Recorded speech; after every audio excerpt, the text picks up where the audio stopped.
নমস্কার বন্ধুরা, আমি পূজা। পূজার ভোজন ঘরে আপনাদের সকলকে স্বাগত। আমি আজকে নিয়ে চলে এসেছি আপনাদের সামনে আলু মটনের একটি গ্রেভি। আলু মটনের ঝোলও বলতে পারেন। যেটা আমরা বাঙালিরাও এটাও খুব পছন্দ করি। অনেকেই করি, অনেকেই করি না। কিন্তু আলু দিয়ে মটনের এই ঝোলের রেসিপিটা কেমন লাগছে আপনাদের, আমি আপনাদের সামনে শেয়ার করছি। তো চলুন কি করে করছি সেটা দেখাই। প্রথমে আমি কড়াইতে সর্ষের তেলে জোয়ান, শুকনো লঙ্কা, তেজপাতা ও হলুদ গুঁড়ো দিয়ে কয়েকটা কাঁচা লঙ্কা দিয়ে দিলাম। তারপর আমি বেশ মোটা মোটা করে কাটা কুচো পেঁয়াজ আমি এর মধ্যে দিয়ে নাড়াচাড়া করতে থাকবো। পেঁয়াজটা বেশ বাদামি করে ভেজে দেখুন নরম হয়ে এসছে হালকা। তারপর আমি দিয়ে দিলাম টমেটো কুচি। টমেটো কুচি দিয়ে হালকা নেড়ে চেড়ে আমরা যারা রসুন পছন্দ করি গোটা, সেই কটা কয়েক রসুন আমরা এর মধ্যে দিয়ে নাড়াচাড়া করে নেব। তারপর এর মধ্যে বাটা মশলায় কি আছে চলুন দেখি। আদা, রসুন, ধনে গুঁড়ো, জিরে গুঁড়ো, হলুদ, স্বাদ মতো নুন আর মিট মশলা, কাশ্মীরি লঙ্কার গুঁড়ো।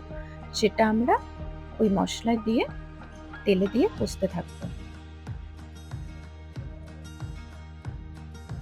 কষতে কষতে হালকা যখন তেল ছেড়ে আসবে, আমাদের যে চর্বিগুলো থাকে মটনের, সেই মটনের চর্বিগুলো আমি আগে দিয়ে দিব। যেহেতু চর্বি আমাদের তাড়াতাড়ি গলে যায়, সেই কারণে চর্বিটা আমি তেলের ওপর কষতে থাকবো। আর আমি মটনটাকে আগে থেকে সেদ্ধ করে নিয়েছি প্রেসার কুকারে, 50% সেদ্ধ করা আছে। সেই মটনটাকে আমি ওই মশলাতে দিয়ে নাড়াচাড়া করতে থাকবো এবং কষতে থাকবো ভালো মতো।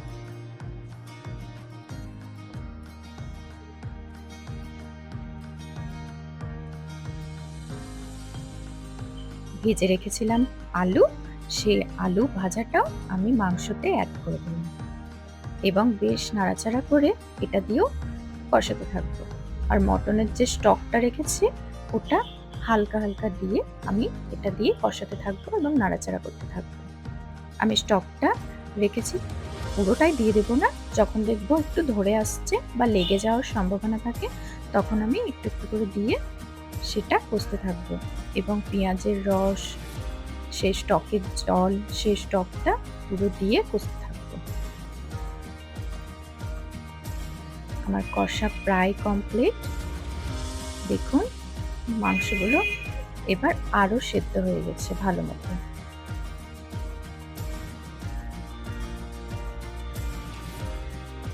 আলুটাও আমাদের 60% সেদ্ধ হয়েই যায়।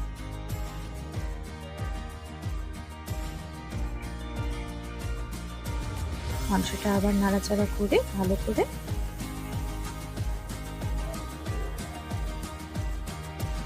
আমরা সেই যে স্টকটা রেখেছিলাম সেই স্টকটা দিয়ে দিয়েছি এবং ভালো করে ফুটিয়ে নিব। ফুটানোর পর যখন একদম সেদ্ধ হয়ে আসবে, তারপরে আমরা গরম মশলা দিয়ে নাড়াচাড়া করে এটাকে একটু রেখে দেব। এটা রাখার পর এরকম হয়েছে। যদি আমার রান্না ভালো থাকে সাবস্ক্রাইব